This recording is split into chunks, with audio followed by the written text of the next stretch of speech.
Before we start to talk in detail about this special issue published at MDA, or will be published at MDA, I want to give a brief background on MDA, so the history and what MDA is currently focusing on. So MDA is an international peer-reviewed Diamond open access journal that has been published by GESIS, Leibniz Institute for the Social Sciences, since its founding in 2007. However, when it started in 2007, MDA was still called Methoden, Daten, Analysen, so a German word. Um, and it originally published articles in both German and English language. But since 2014, the journal has published articles entirely in English, and the title also changed to the English counterpart, Methods, Data, Analyses. So currently, the editor-in-chief of MDA is Melanie Revilla, who's also, I think, in the audience today, which is really nice. Welcome. And since 2024, Barbara and I serve as managing editors for MDA. And MDA has traditionally one area of research, which is survey methodology and survey statistics, which includes innovative approaches about survey design, sampling, weighting, and measurement, and also statistical modeling and inferences for survey data. But recently, we have introduced a second major focus topic, which is computational social science and digital behavioral data. And yeah, we have introduced this because we have the feeling that it's a trending topic. It's getting more and more popular. Um, yeah, so Barbara is mostly responsible for the survey methodology and survey statistics part, whereas I am taking over the computational social science and digital behavioral data part. And our vision is that the two can live together in the journal MDA. We have also a big set of manuscript types that people can submit, and some of them, or actually most of them, are new. So we have the original research report, which you can regard as a normal research article. We have a research note, which is a shorter article, but also you can write a review about a topic. You can comment on articles or topics. Um, you can write a report on a data set or also a software that you coded. So most of these types are very new. And also, since we just established the field of computational social science and digital behavioral data, we are actively looking for proposals for special issues on these topics. So if anyone in the audience has ideas or knows someone who has ideas, please contact us. We are very open to suggestions and we would like to see your ideas. And with that, I give it the word to Barbara. Thank you, Max.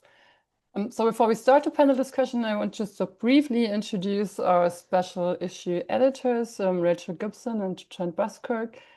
So Rachel is a professor of politics, and she's the director of the Digital Campaigning in Electoral Democracy, the DICE project, which is an ERC Advanced Investigator project, and she's at the University of Manchester. Her research interests new media used by political organizations and candidates in campaigns and elections. Trent is a professor and provost fellow in the School of Data Science in the Old Dominion University. His research interests include data collection via smartphone and social media, as well as design analysis and weighting using machine learning, and now adaptations to LLMs. And he's also a fellow of the American Statistical Association. So Rachel and Trent put together a special issue including 5 articles, which we can see here, and which will be published tomorrow, as Max already said. And we're very happy to have 4 of the authors here today to join our discussion. It's Leon Wedel he's a PhD student at the Weizenbaum Institute, Patricia Iglesias, who is a researcher at RESCOM at the University of Pompeu Fabra and the Centre de Studies Demographiques.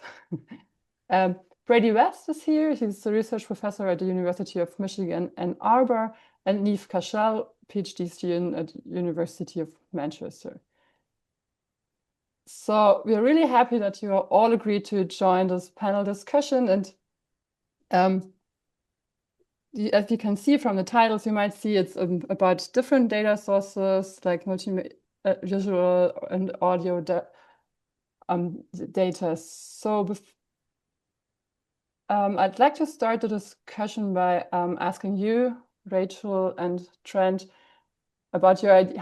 What was your idea when you came up with this topic, and what do you think is the key contribution to the field in terms of, on the one side, the substantive research and social research, and then there's this really special idea about these appendices where you asked the authors to reflect on the opportunities and challenges they came about in working with the new data. So could you please talk a bit about that? For sure. I mean, I guess actually I would say on the idea behind the special issue, I would give the floor initially. I'd like to give the floor to Trent, because I do think Trent, like the complete package of the substantive focus and the reflective appendices, I think was driven by kind of his inspiration. So I would like to sort of maybe give Trent the chance to kind of talk about that. Certainly the kind of the generation of the idea and how we developed it. I played it, but maybe Trent, I don't know. Would you like to say something? I think this has to do with projects that I was working on, or short courses I was teaching around the globe around big data and the opportunities that it had in survey research in particular.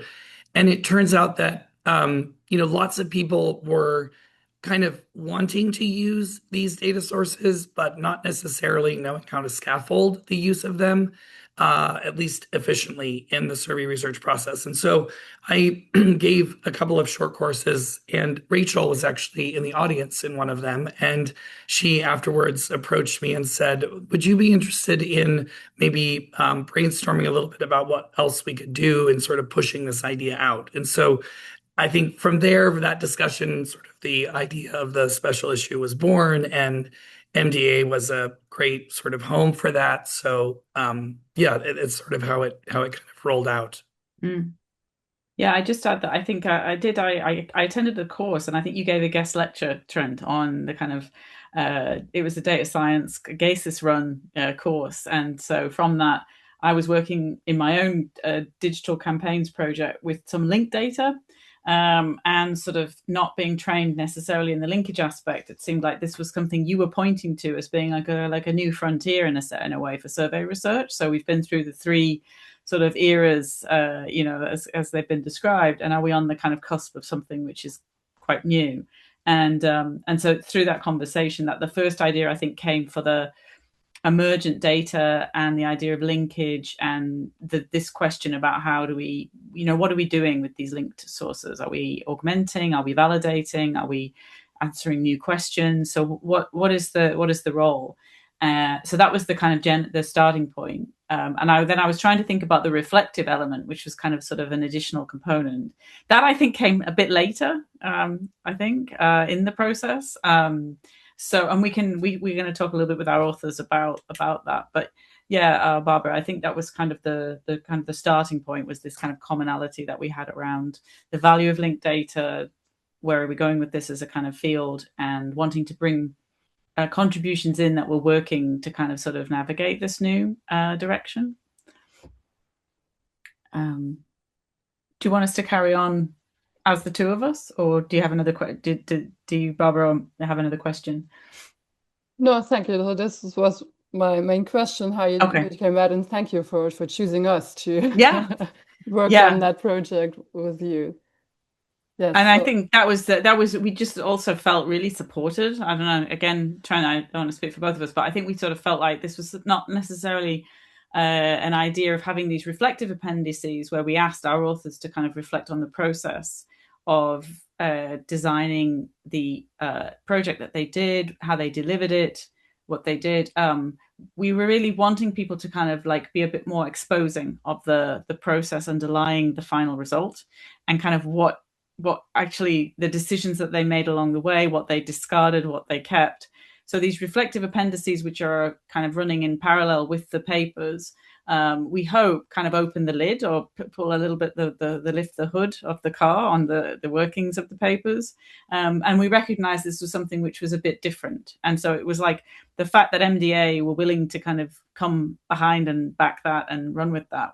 I think Trent and I were both like really, very appreciative of that, because it was a little bit different and something new. So yeah, that was kind of my thought. Just to say thank you to you for that. But I don't know, Trent, do we want to talk a little bit about the papers themselves in terms of like maybe the intro, like what we were trying to do, like with the we have a diagram which will come out with the intro. But I don't know, do you want to have a little, like we could sort of maybe talk about the connection between the papers as a whole, how they sort of fit into our figure? Sure. I will say one other thing about kind of the origins of this. And this was just after the first couple of Big Serve conferences were kind of released and sort of, in the popular space. And in working through those conference committees and helping to organize those conferences, one thing that we really wanted to try to do was to give space for conversations about what people were trying to do with these new and emerging data sources. And out of those conferences really became some really productive conversations at the conference as well as after the conference. And we just thought it would be a really cool idea to kind of capture some of that in the actual journals or the articles themselves. And it's sort of like, a lot of people are pre-registering their hypotheses, but they're not necessarily pre-registering their methods. And when you work with these new and emerging data sources, I think all of us have experienced this idea that what you thought you were going to do in the beginning and what you actually ended up being able to do at the end are very different. And you had to make a lot of methodological choices and navigate that process. And lots of people are doing that, but we don't have best practices around that navigation because we don't always know what everybody's doing. So the reflective appendices were really our attempt to try to get something on paper for people to at least say, look, we started with this idea. This is what happened. And the reason why this is so important for these new and emerging data sources is that these are not designed data. They don't come with a code book. They don't come with pre-existing ideas of research or topics that people could explore. So if we're not doing this collectively, it's hard to sort of think about best practices. And I think it's so cool that as MDA launches this new computational and behavioral data sort of track, that this becomes a sort of part of the DNA, right? To be able to say exactly what you learned in working with these data. I mean, this is the nature of found data, but we don't really talk about it like that. And I think this is really great for the conversation. So I want to just thank all the authors for being willing to wrestle with us a little bit on this. I know it's sort of a different ask, but we really hope that it kind of helps people, enlighten them on the fact that they are not alone in their struggles in working with these data, but also the fact that people are able to use methodological rigor to get over some of these issues. Yeah, and I would just add before we kind of maybe start a kind of a bit of a Q&A with the authors is just in terms of the connections between the papers, that in the value of the special issue, I think, is nice because it is twofold. So there are these kind of substantive questions that people have posed about reading habits, about political advertising, about people's use of TikTok. So there's a number of kind of questions that are being asked through these data, and then the papers are addressing that. And as I said, they're sort of doing that, all of them, in a way that they are combining what we've called kind of traditional approaches, traditional data sources, with new methods and approaches and these alternative emerging data sources. And what we found from all of the papers, that was really, I think, the light bulb moment. Like we had a few, but I think was the kind of sort of sense that what we felt that the specialist you highlighted is this kind of new idea of linkage, and the idea that previous methods and previous data have approached things and have maybe like revealed, I don't know, 2/3 of it or half the kind of the answer to the question. And by adding in these new forms of data, that actually there's a whole new,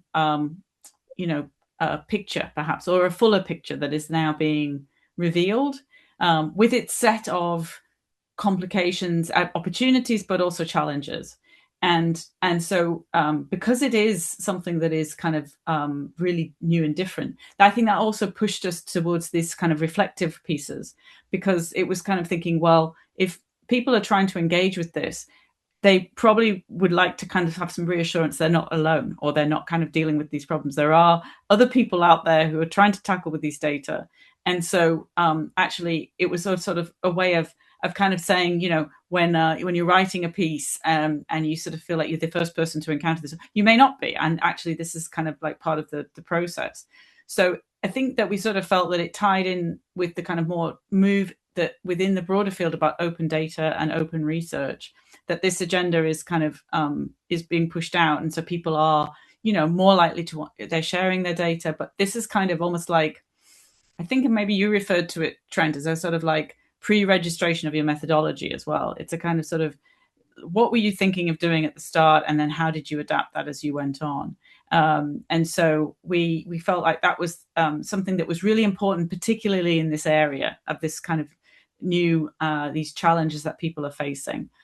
So it was kind of trying to do two things, and we were quite ambitious, but I think we're really happy that, it seems like it worked. So hopefully it's being published, I think Barbara and Max said tomorrow, so which is really nice.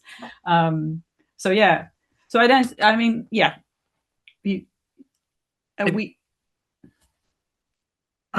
might just add that the papers themselves kind of paint a picture of looking at linkage as a way to not only physically link data sources together, but to conceptually link ideas together to come up with a broader answer to a question. And we all care about accuracy, and we all care about being able to be rigorous in our approaches. And I think what we're finding more and more is that with constrained budgets, reduced participation, et cetera, surveys get us only a part of the way there. They don't get us all the way there. And we need to think about this from a conceptual perspective. What else can get us to the place of accurate estimates? What else can get us to the place of reasonable, population estimates, for example? And so in the data quality literature, they talk about conceptual completeness. Like, do you have all the variables you need to answer a question, for example?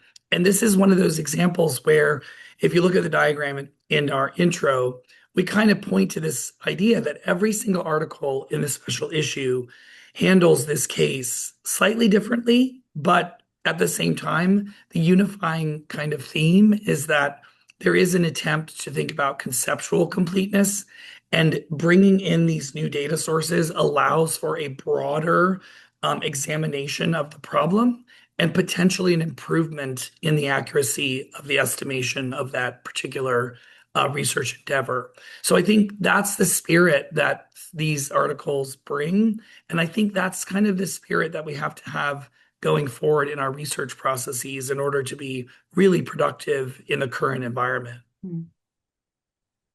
Yeah, so I think maybe with that, we'll turn to our authors, and we can kind of sort of have a bit of a round robin and allow them to sort of speak a little bit about the research that they did, both the research that the question that they were engaged with, right? So talk about their own, what their contribution was. And then we can also perhaps do a second round when we talk about the reflective appendices. So in no particular order, but maybe Patricia, if you'd like to kind of sort of to jump in, just tell us a little bit about the key problem that you were addressing in your article, what it was about the old and the kind of traditional data that you had that was maybe not enough, what you decided, different kinds of data you might collect. And sort of, in terms of finding the alternate data, was it satisfactory? Were there other data forms that you consider? So tell us a little bit about how you approached your particular question. Good afternoon, everyone. Thank you for the invitation being here. It's great for me to be here participating in this webinar. Well, I'm the author of the article that is titled Preferences, Participation and Evaluation of Answering Questions about the Books Participants Have at Home through Conventional and Image-Based Format. So in my case, this project was part of a bigger project, the Web Data Hub, led by Melanie Revilla, which in this project we were assessing the opportunities that we have with new data types coming from, for example, smartphone sensors, or the opportunity also coming from computers and internet tracking and so on. And I was focused on investigating visual data. And I did this as part of my PhD thesis in Pompeu Fabra University.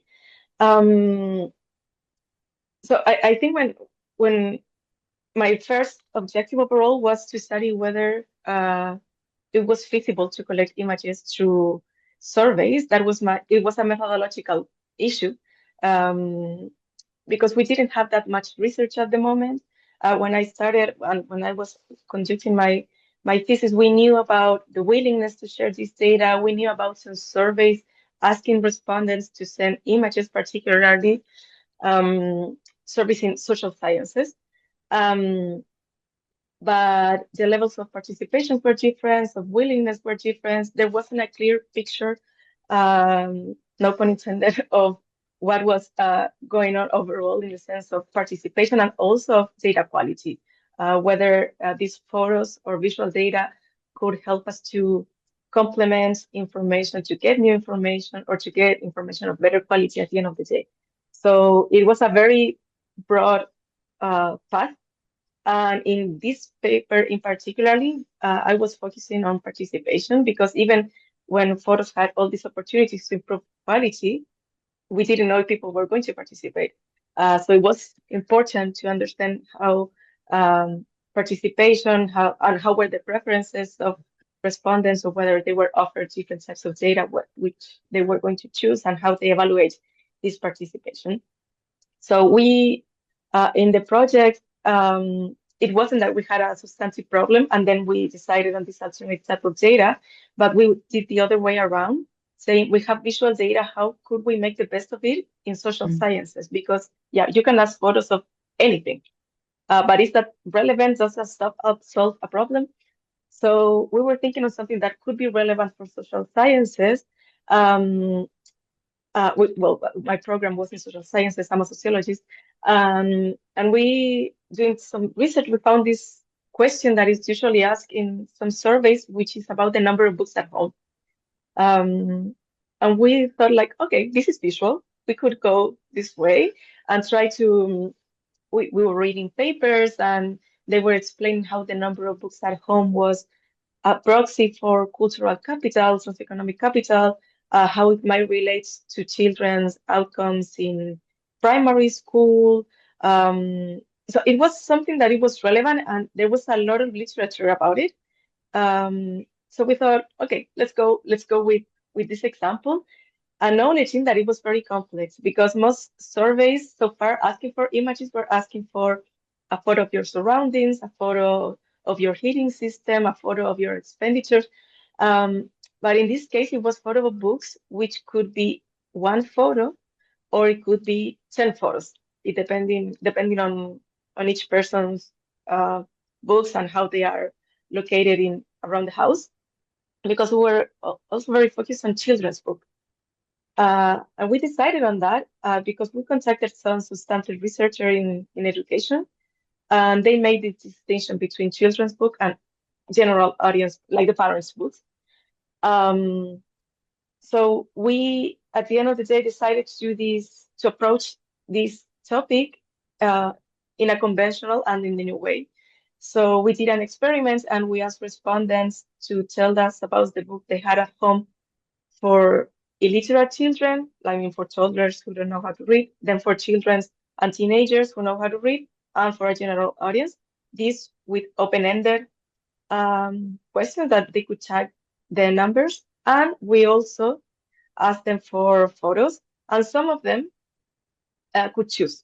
We're going to ask you about your books, you will be asked 11 questions, or you can send photos of your books, what you're gonna do. And with this, we try to understand how people will first participate, and we also were super interested in knowing the preferences, because we see all this potential of photos. People take photos all the time. The statistics of Google Photos are like, there are 1 trillion photos, like it's huge, but we didn't know the extent to which people would want to participate and send the photos when offered, not just asked, but when they could make a choice. So yeah, I think this was more the research question, which had a methodological approach, but having in mind that this data was going to be used also by substantive researchers trying to answer some questions. So in our questionnaire, we also had questions about the home literacy environment, like how many times they go to the library, whether children read books by themselves, so on. Also questions about their grades in Spanish. So yeah, it was very challenging in that sense, because it wasn't the only methodological approach, but also having like a substantive responsibility. And besides this paper, which is mostly methodological, we are also currently working in the one with the substantive results, like what information we get from the photos, what information we get from the conventional questions, and how this correlate with the other measures of cultural capital. So yeah, it's been quite a journey. And yeah, and I was reading the paper yesterday because it was published 1 year ago, my paper. So I was like reading it again, and I was very excited about it. And also what you were mentioning before, well, I don't want to anticipate, but with the reflective appendices, which is something that is not very usual to do in our context. And that was quite an experience, but yeah, we can talk about that afterwards. Brilliant. Thank you, Patricia. Yeah, and I think you're making the point that, some of the articles maybe have more of a substantive, but like the kind of value of them is this sort of element that you methodologically, you were looking in your paper at like who gave the images versus who gave the surveys, and kind of sort of comparing, can we use one versus the other, which is the kind of, so is it like interrogate the kind of quality of the data, as well as you've gone on to use it for substantive questions as well. So there's kind of a foundational kind of element to the paper. And I think that's probably true actually of many of them. So speaking of that, I guess I'll move on to Leon. Would you like to just give us the overview of your paper and kind of this blend? Thank you. Thank you, Patricia. Of course, yeah. Also, thanks to all of you for having me here. This paper, so my paper is the one on augmented data donations, and you could say that it's probably essentially the paper is the accumulation of all the issues and hopes I encountered when deciding on using data donations as a data source to plan my PhD based on. And the paper essentially, if you want so, is in its whole a reflection on all the issues I encountered while exploring how I could use it to do what I want to do. And what I want to do ultimately is to understand information dissemination on TikTok from a user perspective in particular. And for that, of course, I initially had to decide on a data source of user data.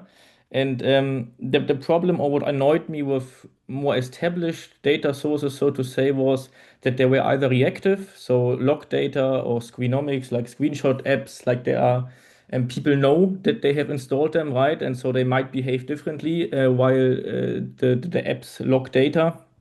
And they also have a problem of granularity. So they don't record often data points fast enough to catch actually the speed with which interactions happen on TikTok, right?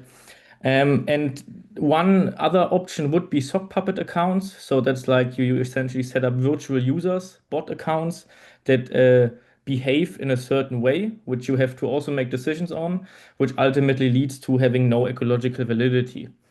And so data donations are, so to say, the perfect solution solving all of those issues. However, they come with a bunch of new issues, which is part of where this paper hopefully also helps other people that want to work with those with this kind of data to solve them, or find out ways to get around. And one big issue that I don't talk about in that paper, but that also actually I talk about in the reflexive appendix then, is the big issue of sampling or finding people that donate their data. which I underestimated, if I'm honest, at the beginning. So I thought it would be easy to get like 30, 40 people via convenience sample so I could do a little case study. We ended up with 15 people, which was tough. But it is what it is, right? And I mean, you can still do a case study on it. It's not horrific. And I mean, since then, I was involved in multiple large scale data donation collection efforts, and it's a pattern, right? It's always tough to convince people to give away such sensitive data. And it's not really, it's not about money ultimately. It's not about incentive ultimately. It's just about it's really sensitive data. And it's hard to convince people. Um, and so this is the one facet that actually was nice to have the reflexive appendix for, I think, where there is the space to also talk about those aspects which are maybe not the major focus of the paper, but that are decisions one had to take or that were issues that one encountered during the research process. So it was nice that there was some space where one could reflect on them and also report them, because even if things are not the focus of a paper, they could be still helpful for others that research on the same topic, right? And then the actual focus of the paper is effectively like yeah, the data collection itself and connecting data donations to other data sources, because that's ultimately necessary, because TikTok data donations only consist out of a timestamp and a link to a video. And when you want to do content level analysis, you need more. And if you want to do user level analysis, you need more because you don't know anything about the user, right? So you have to link it to survey data, you have to scrape some metadata, you have to collect the content data, which introduces a whole new set of challenges. And then if you want to do the scalable content analysis, you also need to yeah, find out how to classify multimodal data. And that's all different aspects that the paper touches in some capacity or another, um, to ultimately end with, okay, if we go through all of this effort to connect all of those different data sources in some reasonable way, and we end up with this rich data source, how do we now actually could analyze it in a little case study? And that's kind of what it is. Yeah. Yeah, no, I mean, this is, I mean, in a way, it kind of really does highlight the need for these reflective appendices, right? Because this is exactly what you're talking about, is what we were hoping to get from the appendices about, the kind of reflections on the process. And so I think that, your paper in particular, because of the TikTok side of it, was really innovative as well, because people will be working with these data now, right? Like, and need to know or need to understand some of the difficulties. So it's kind of, again, I think very helpful to have the actual paper and then also to have the reflective appendix as well about it. I know myself, I'm try to get my head around TikTok, so I found it very helpful. Thank you.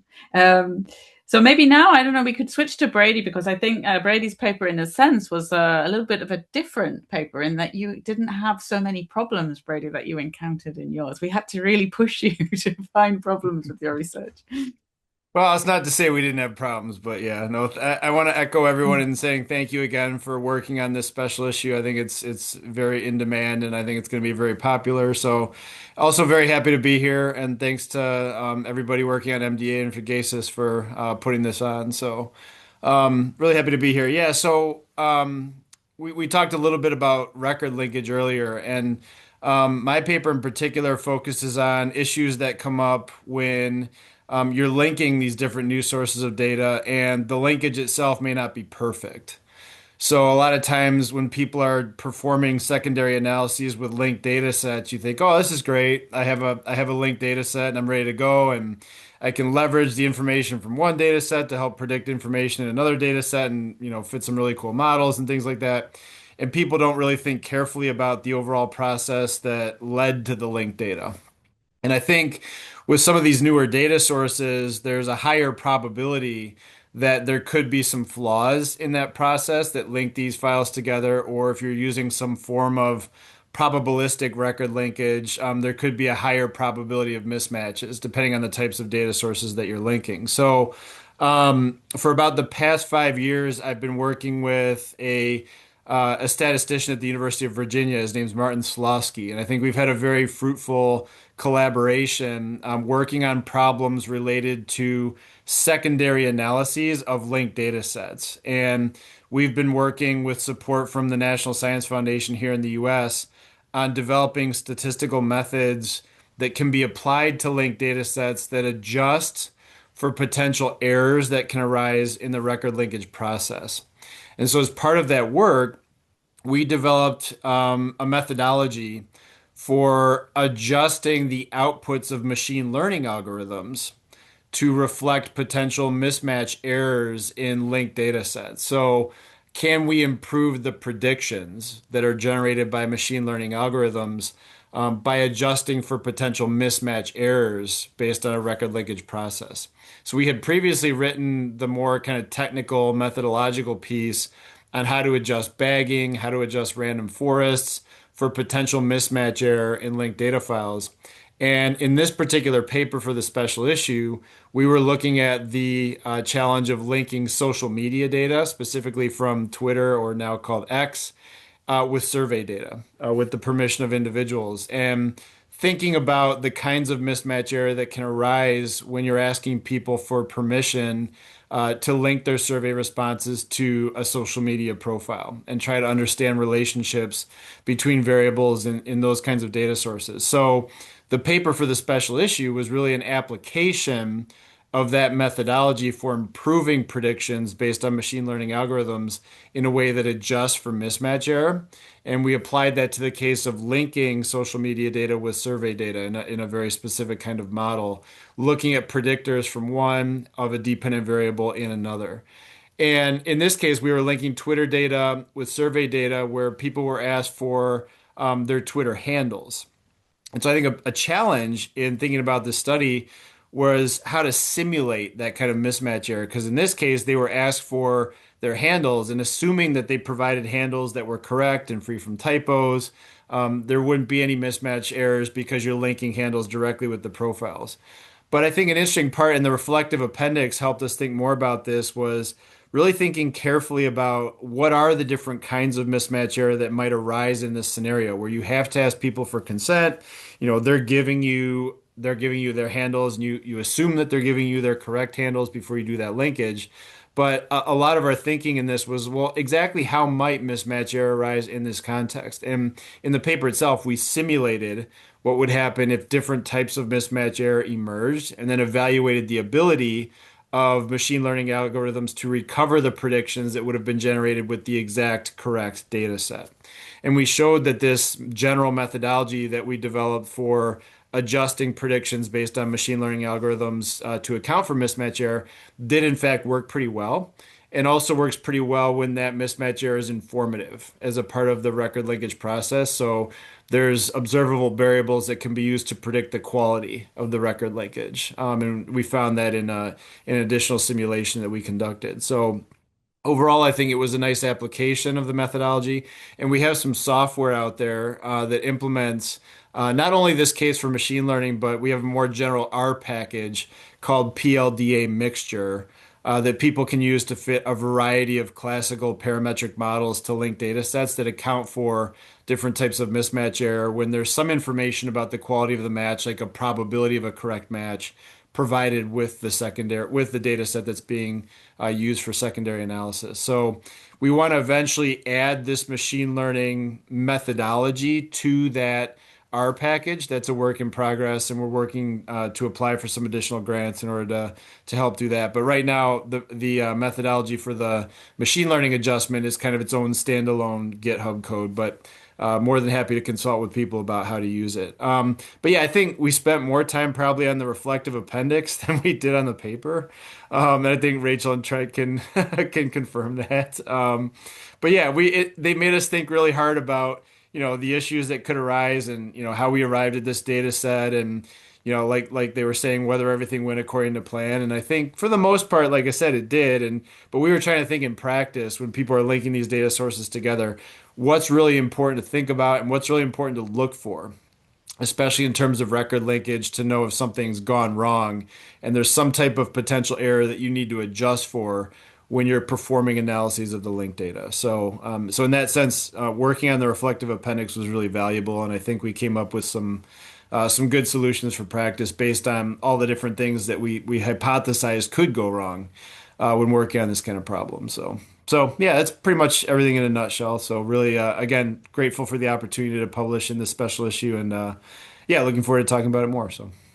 Yeah, thank you, Brady. And actually, because I think so, in a way, yours and Leon's and Patricia's and also Carlos's paper deal largely around this kind of value of data donation. I think is kind of probably the kind of like central kind of like unifying kind of element to the papers, and kind of interrogating the value of linking the data, but then also in the reflective appendices, it's kind of like, and also critically assessing the paper, like the way that you resolved the challenges that you face. And so there's a kind of an underlying theme, and I kind of am sort of thinking, and now for something a little bit different, I'll bring Neve in, because Neve's linked data was not the data donation per se. It was a sort of slightly different question, although it does kind of map to this idea of traditional approaches and new approaches, and this idea of what do we miss if we don't use both together. So I guess, Neve, over to you, if you'd just like to give us a kind of short summary of your challenge, your puzzle. Yeah, thank you. Thank you for having me on, and thank you for the work that's gone into the special issue. And I'm also looking forward to reading everyone else's papers, especially around kind of TikTok stuff and visual. I think it's all super interesting. So the research that I've been looking into, I was particularly interested in how political candidates appeal to groups in political advertising. And traditionally, approaches that look at how candidates appeal to groups look at text-based sources like manifestos. So they look at statements towards groups like women or nurses, occupational groups, things like that. And when other kind of sources such as ads have been looked at, they've still only taken the textual content. However, just from looking at TV ads, looking at Facebook ads, it kind of feels very intuitive that actually images do convey quite a lot of information. So I was interested in understanding how do political campaigns appeal to groups visually, and in particularly more indirect ways that isn't being captured by existing methods. And I was particularly interested in looking at the US case, again, where group-based voting is often on racial lines. So a lot of kind of appeals that have been studied in the past have been about more implicit kinds of appeals. On the same side, people have studied images and visuals before in political communication, but a lot of these studies have been more qualitative, looking at smaller samples. So the question I was thinking about was, how can I bring these two things together to look at visuals in a more systematic way, and in particular, how a group skewed more visually? So I started with a very nice kind of typology of different types of groups that I thought could be appealed to in political ads. So thinking about what would an identity-based group look like, what would like an occupational group look like, and I kind of had some ideas around different types of groups. And then when I first took a small kind of qualitative sample of TV and Facebook ads, I started looking at videos and found that actually there was just so much information in one image that it was really difficult to make a judgment about who was being appealed to in a single image. Whereas a statement like women might be quite clear. There was plenty of images where there might be a nurse who's looking after a child whose parent is there, so you assume the child has health issues. But you also can infer the demographic characteristics of the people in the image, and there's so much information about different kind of group attributes that are being conveyed through images. So my challenge was, how can I kind of categorize this and run this in a more systematic way? So from this kind of qualitative sample, I built a coding scheme to conduct a content analysis, which I tested on a larger sample of just under 2,500 images that were screenshotted from 125 television ads. And I break down groups into different group attributes. So instead of making like one kind of judgment on an image, I broke into group attributes of things like age, gender, race, ethnicity, household position, are there children, is there a mother in the image, is an occupation being cued. I then broke this down into different ways that the groups could be cued. So direct cues, and more explicit mentions, which have been covered by existing studies, so explicit mentions towards these groups. And then I developed some indirect measures from kind of existing literature and from looking at the images. So things like setting, symbol, clothing, for example, are the people wearing a police's uniform, the historical context of people included in the image. For example, is an ad showing Martin Luther King to signal the civil rights movement and kind of African Americans. And then I included a final category for baseline appeals, which came from the fact that you can include people in an ad, and when you see their faces, that's like an audience is likely going to assume demographic characteristics about them, for example, their age, gender, race, and ethnicity. And that feels kind of like there's less intention behind it than putting someone in a nurse's uniform. So it feels kind of less of an intentional appeal, but you're still inferring information about it. So I had baseline appeals as a separate category as well. And I found that direct appeals alone appeared in 14% of images, while indirect appeals alone appeared in about 16% of images. And direct and indirect together came together in about 11% of images. So I kind of found that excluding the visual kind of ignores standalone types of appeals, but also how images can provide us with more context, information about textual appeals that are being made. So I found the reflective appendix to be really useful because I think visuals in particular can be quite challenging to work with. There's so many different ways to kind of slice an image and take meaning from it that I found that to be quite helpful. Even from kind of the first stage of scraping Facebook ads from the API, I had some challenges around getting like approval to scrape data and things like that. But also the challenge of how do you actually look at an image and take something more systematic about it. So yeah, I've had a really positive experience. I feel like we've been sort of, everybody's been saying that, and we hope, in terms of we understood this as kind of a new thing, so it is nice to hear that people have kind of gained insights from it. And I would just say as well, maybe this is kind of an opportunity to kind of sort of just show. I'm going to try and show the figure that we've got in the special issue that can kind of maybe join together the presentations and the papers, which is kind of coming out tomorrow. I think I can share screen. Is that right, Barbara? I should be able to. Can I share screen? Yeah, I think you should try that. Yes. You're a co-host, so you should be able to share. Oh, okay, super. So I just need to find my. Oh, here we go. Yeah, so this one. So we share this one. I'll just take the liberty. Can you see that one? Yes. Yes. Okay. Cool. So this was, and I have to say, Trent, you should speak to this, Trent, because this was we sat down one afternoon and we realised this was kind of the unifying theme for the special issue. And as you've kind of heard from the different papers, they do it in different ways, but I think they all have this kind of structure, and they follow this kind of approach. I don't know, Trent, do you want me to just leave it on the screen, or did you have anything? Well, I think maybe this is. It could be useful as a specific example. So I was especially motivated by the Cashel paper, actually, when we were talking about this. When you think about these political ads that people are putting out, and you look at the normal methodology that is used to analyze that information, it's all text-based. I mean, that's the standard protocol.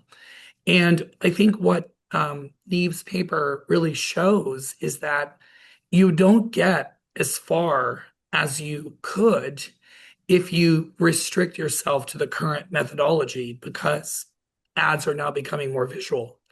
And so the ability to unlock additional accuracy by considering another part of these ads that has gone unsort of analyzed is really where the yellow kind of part of this comes in. And it really allows for an unlocking of a much more complete picture of the actual thing that's happening on the ground, i.e., a full evaluation of an ad, both from the text side and also the visual side.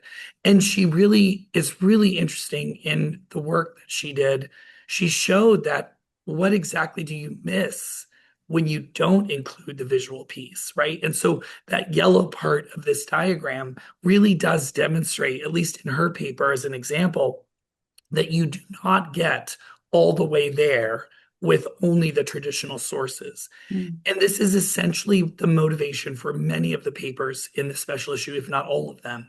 And the idea of saying, why do you ask for data donation? Is it because you want to study the donated data alone? Or is it because you want to extend an understanding using that extra data as a portal?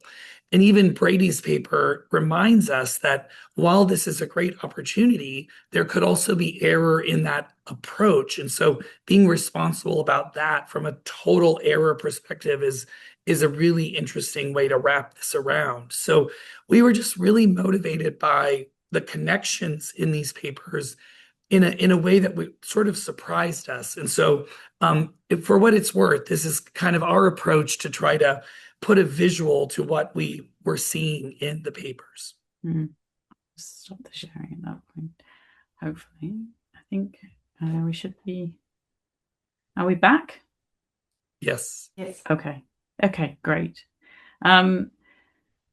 So I was going to say, so maybe in the last, because I think we're going to hand over to questions from, if there's any questions from the floor, but maybe, I don't know, in terms of the reflective appendices, they were a learning experience for us as editors, I think, because we kind of peer reviewed them. And, you know, it sounds like authors as well found them to be kind of useful and challenging. I was going to say, like, Trent, do you think that was there anything from the appendices that you might want to kind of just highlight that you felt that was useful to kind of sort of, or maybe pick up with one of the authors that you sort of kind of noted? Yeah, you know, I think part of the difficulty, right, the challenge that these reflective appendices kind of give us is nobody ever wants to admit that they had skinned knees along the way, right? And that's just not part of our process. I mean, we already go through the research critique process of the peer review. And when you read a paper, it's very satisfying to say, oh, look, this is the method they used and I can follow it. But in the era of this kind of new data that we don't design, there's a lot of work that has to go into putting or piecing together this information. And sometimes your original ideation does not match the reality of what you did. But nobody would know that in reading the papers. And so I think part of the excitement around pushing the authors, and we did push them and they were really receptive, so I'm really thankful for this, is to kind of admit, sort of give me a little bit of some crumbs, right, to follow along so that I know exactly kind of how I can apply my own methodological thinking and training to kind of navigate this process. So that's kind of the thinking. And I guess in terms of the most important, I don't know, it's hard that to sort of say. So I'm going to just go around in reverse order, but maybe just ask each of the authors the kind of question about what you'd feel was kind of the most important thing that you learned about working with these new forms of data at the end of the process that you didn't know at the start. And so maybe I'll go backwards. And so Niamh, would you care to maybe just address that one? Yeah, so I think one of the recommendations that I've got in my reflective appendix is because I looked at political ads from the House of Representatives elections. I was expecting the challenges around intercode reliability to be around the kind of implicitness of appeals and are people going to pick up on things like setting and clothing and these more indirect cues. But actually, the thing I found that kind of lowered the intercode reliability so much more was it not always being obvious who the candidate was, especially in kind of like local, lower level elections. I think sometimes you could watch an ad and not necessarily realize who the candidate is, because especially in the US, there's a lot of emphasis around, being an ordinary person. So I think that was something that came out for me, as well as kind of the very workload intensive nature of going through images and not to underestimate how long it will take. But I think just to spend time looking up and making sure you understand who people are in an ad as well before making judgments. And maybe Brady, if you have a kind of a one takeaway to pass on, or the thing that you kind of learned after the end that you didn't know at the start. Anything on that one? Yeah, I think in working on the reflective appendix, like one thing that the work that we've been doing so far hasn't really touched on is the idea of selection bias as a part of the record linkage. So our paper primarily focused on, okay, you've been able to link two data sources. You have this combined file. You want to do some analyses. How might you adjust for potential mismatch error? What we haven't touched on at all is the idea that the individuals who consented to provide their Twitter handles or their Blue Sky handles or whatever, could be a very selected sample of the more general population. And one of the challenges in our case with the data set that we had access to is we didn't have access to the individuals who did not consent to the overall record linkage. So it wasn't really possible to try to look at potential selection bias. And we've written a proposal to the NIH here in the US, and we're waiting to hear back on it to extend our general methodology to simultaneously account for both mismatch error and potential selection bias when you're computing estimates based on that linked data set. And I think that was one of the big problems with this particular case study is that we were essentially allowed to borrow these data to do this kind of analysis. And part of that, we didn't see who didn't consent. So we couldn't really do any kind of evaluation of the potential impact of that on the associations that we looked at on, again, the predictions based on machine learning. So I think that's an important extension of what we're doing is to kind of simultaneously account for potential selection bias in terms of who consented to the record linkage. And again, we're just hoping that we can pursue some additional funding to work on that particular problem. Because I think in some sense, selection bias could be a bigger problem than the mismatch error, especially if people are giving you exact handles in these kinds of social media survey linked data applications. So I think that's an important direction to work on. And part of the reflective appendix, we were thinking pretty hard about like what role selection bias could have played as a result of the specific Twitter survey linkage that we were looking at. So I think that was valuable. And I really hope that we get the opportunity to work on that kind of extension for our general methodology.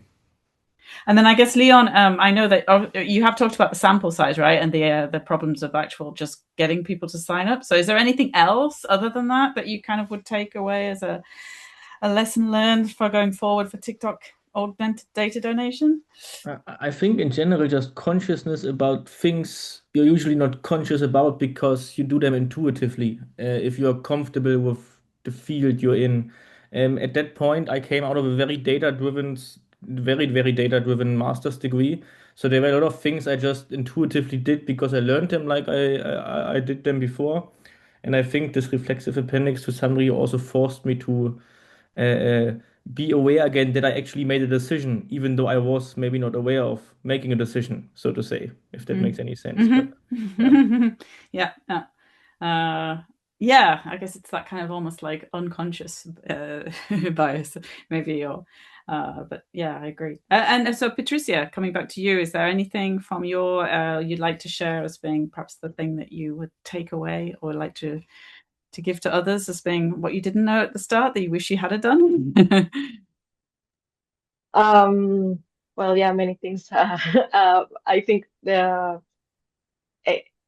I think with photos, the main takeaway message to me is that we cannot yet replace conventional questions with photos. They are an incredible source of information, but the participation related to what we were just talking was very low. Very few respondents preferred photos over conventional questions, and of those asked, around 40% sent photos. And in a topic like this one, the number of books, we also received many answers with one or two photos, and we were expecting more since it was adults' books and children's books, which in theory should be replaced differently, should be allocated differently.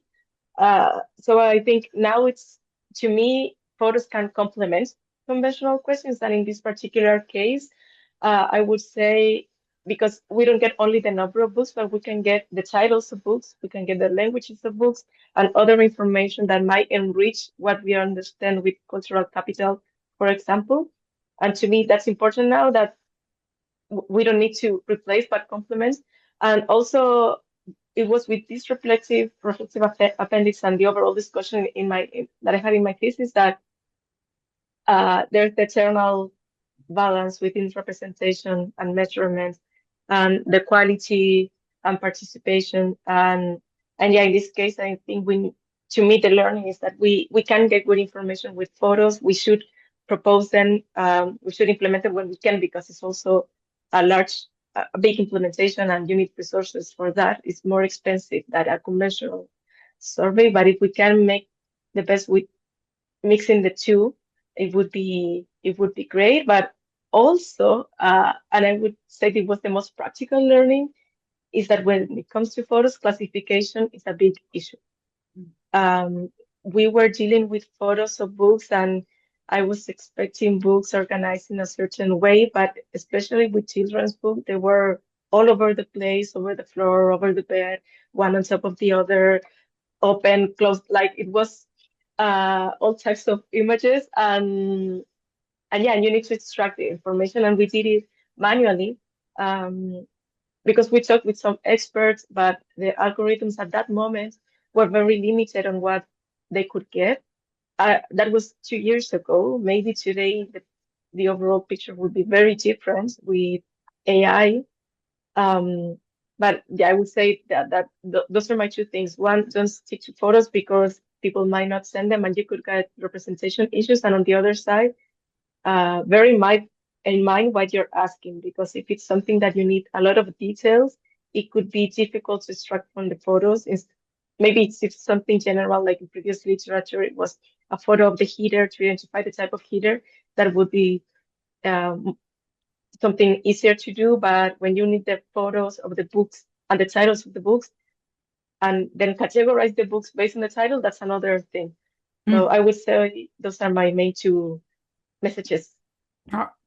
Yeah, and actually I hadn't thought about it, but there's a definite, in a way, there's a correspondence between yours and Neve's kind of approach in the sense of the value of images, right? In terms of like actually the linkage of kind of sort of the old, and I hadn't actually thought of that until now. So there's another kind of link between the two papers, but for different kind of reasons. But yeah, I think that's probably the end of the key kind of questions. I don't know, Trent, do you have anything that you kind of wanted to pick up as a kind of final maybe question or comment on the process, the reflective appendices? No, I have a specific question for Brady, though. Okay. So this is around, so this idea of correcting for this error is a really cool one. I also think there's some element of information around prevention that could also be extremely interesting. Around, like, for example, when you talk about data donation and this augmented data packets, you're looking at collecting metadata and sort of, gathering information together. But if you knew that certain data that you were going to gather had a higher propensity for creating linkage error, maybe you wouldn't advise people to collect that metadata, but probably other data. So I'm just wondering if part of your kind of investigation might allow you to speak on the risk that some metadata might present for linkage errors, that while your method can adjust for it, you can't remove it completely. So I'm just thinking sort of about the origin part of that question about linkage and which data should I be looking at. Do you think your method can speak a little bit to that?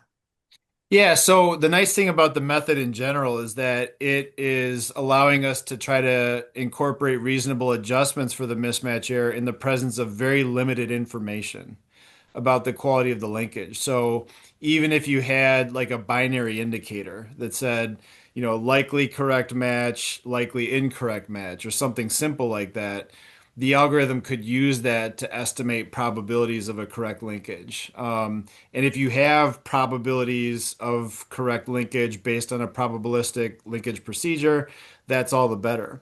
But the method actually allows you to build a model of whether or not you have a correct linkage using other available variables that are included in the data sources and fold that into an overall mixture model for the overall estimation. So when thinking about the data sources, I think having enough information that would allow for reasonable identification of a record, not a person, but something that would allow you to link two establishments together or link a survey respondent with their Twitter profile, like via handles, something that's a reasonably anonymous ID that appears in both data sources or some combination of variables that could be used for highly accurate linkage would be recommended.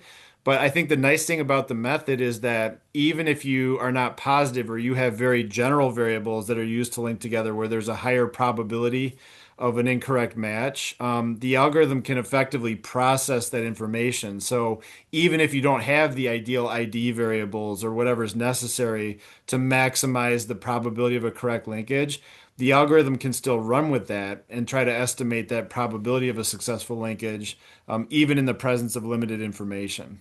So I think in that sense, like trying to look at what you have available for an accurate linkage in the two data sources is important. But if you're only linking based on rather limited information, that's still okay. And I think that was a big impetus for this methodology is to say, if we're not positive or we don't have enough information to get exact linkages out of the analysis, can we still use that information to adjust what we're doing down the road? So I think it's important, Trent, really to look and see what's there. But if you don't have the ideal information there to maximize the quality of the linkage, this algorithm still does really well. And the general methodological papers talking about, simulation studies and so forth that we've done in the presence of limited information about the quality of the linkage says that it really does perform quite well if you have only limited information about the quality of the linkage. So it's a pretty cool technique, and I have to give my colleague Martin props because this is something that he's been working on for a really long time, and I think he's really hit on something that's very general and very powerful and doesn't require much from the secondary data user. So I think it's a pretty cool idea. So All right, I'm gonna step in here. Thanks a lot for the discussion and for giving us an insight into the project.